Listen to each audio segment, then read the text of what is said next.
নমস্কার বন্ধুরা, কেমন আছেন সকলে? আশা করি সকলে খুব ভালো আছেন। আমিও খুব ভালো আছি।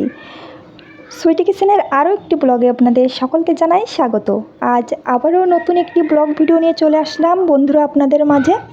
আশা করি ভিডিওটি আপনাদের সকলের খুব ভালো লাগবে।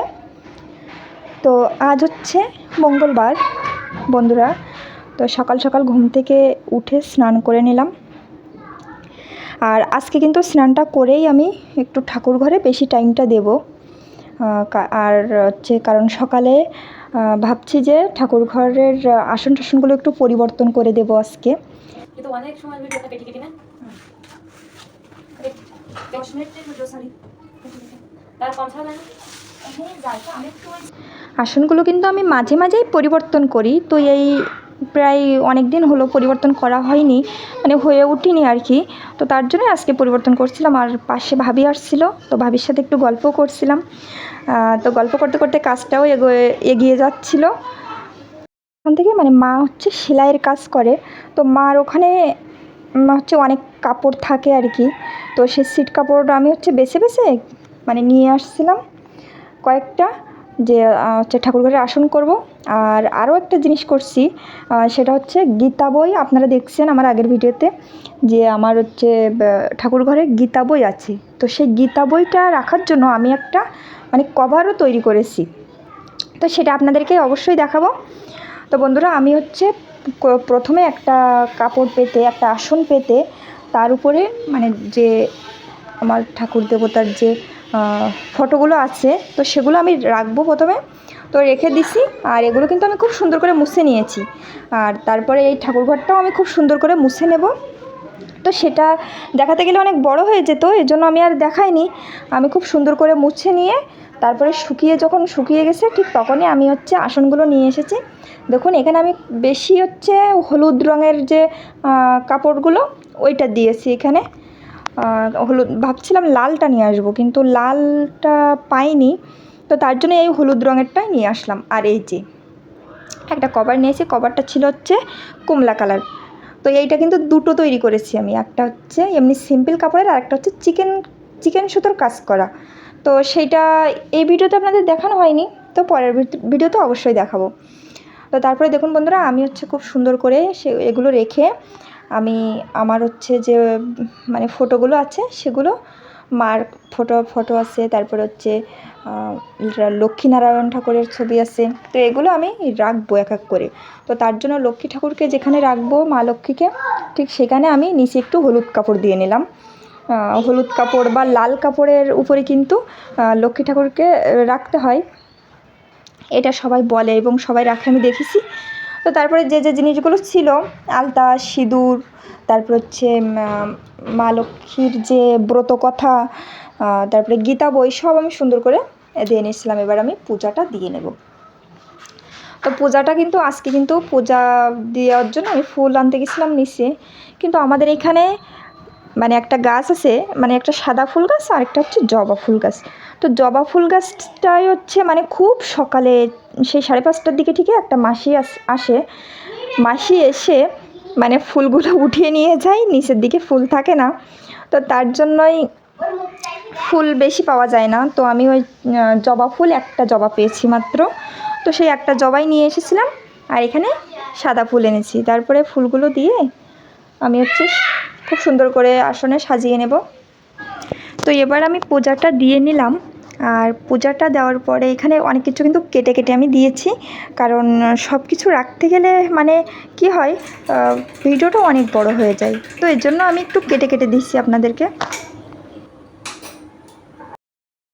পূজা দিয়ে আসার পরে আমি এখানে হচ্ছে আমি একটু ইসুপগুলের ভুসি ভিজিয়ে রেখেছিলাম। এটা কিন্তু অনেকেই রাতে ভিজায়, কিন্তু আমি আর রাতে ভিজাইনি, আমি স্নান করতে যাওয়ার আগেই ভিজিয়ে রেখেছিলাম। তারপরে স্নান করে এসে ঠাকুরঘর পূজা দিয়ে তারপরে এটা খেয়ে নিলাম। আর এটা খেতে কিন্তু আমার খুব একটা ভালো লাগে না, তো তারপরেও খেতে হয়। মানে এটা খেলে সারাদিন যে কী পরিমাণে গরম পড়ে, রৌদ্র আসে, তো তার জন্য হচ্ছে মানে এটা খেলে একটু মনে হয় যেন মানে শরীরটা একটু ঠান্ডা রাখে এটা থেকে আর কি।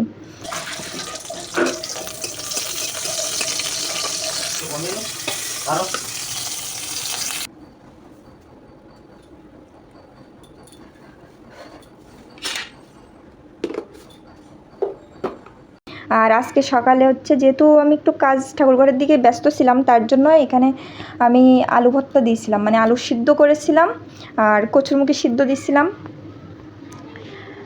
তো সেটাই হচ্ছে আলুটা আমি এখন মাখাবো, আর তার জন্য কিন্তু আমি এখানে করেছি ওই যে পেঁয়াজ আর ঝালটা আমি ভেজে রেখেছি।